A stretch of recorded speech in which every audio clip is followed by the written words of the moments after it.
They say that knowledge is power.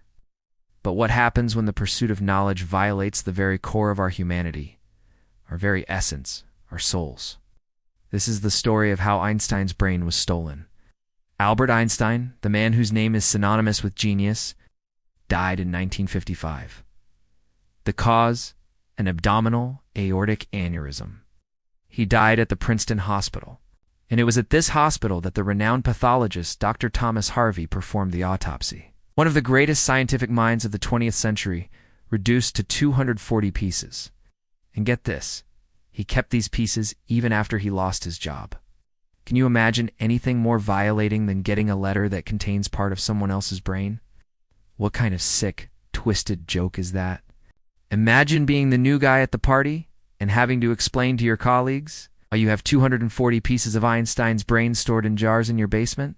There was just one problem. Dr. Harvey did not have permission from Einstein's family to perform the autopsy, let alone to do what he actually did. After removing Einstein's brain without telling anyone, he sliced it into 240 pieces and preserved it.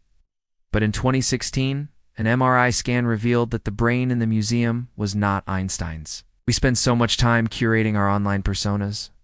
But what about our real selves?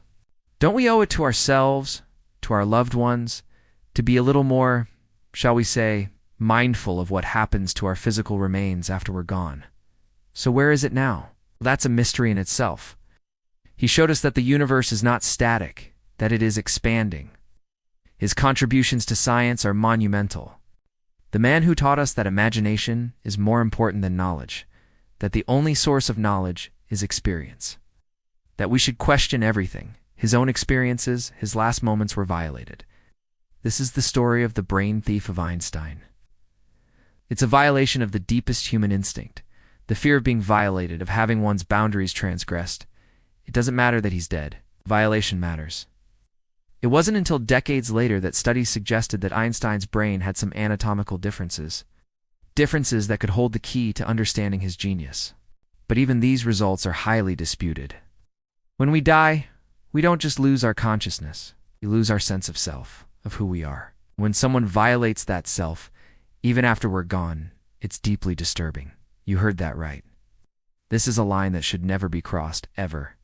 Violating the sanctity of a person, even after they're gone, is just unconscionable. It gets weirder. Sometimes he would mail these pieces to scientists in envelopes. But here's the thing. So what was Dr. Harvey's endgame here? Was this science or morbid obsession? You decide. Einstein's brain is no longer with us. After Dr. Harvey retired, his wife donated the remaining pieces to the Mutter Museum in Philadelphia. There are ethical boundaries that we should not cross in our pursuit of knowledge. We live in a world today where every single one of us is so obsessed with preserving our digital selves, our digital footprint. As for Albert Einstein, he changed the world with his theories of relativity, with his mass energy equivalence principle. He gave us EMC squared.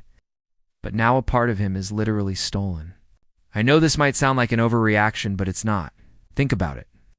This story takes us to the strange boundary where reverence meets violation, where obsession blurs the line between love and violation, between reverence and disrespect.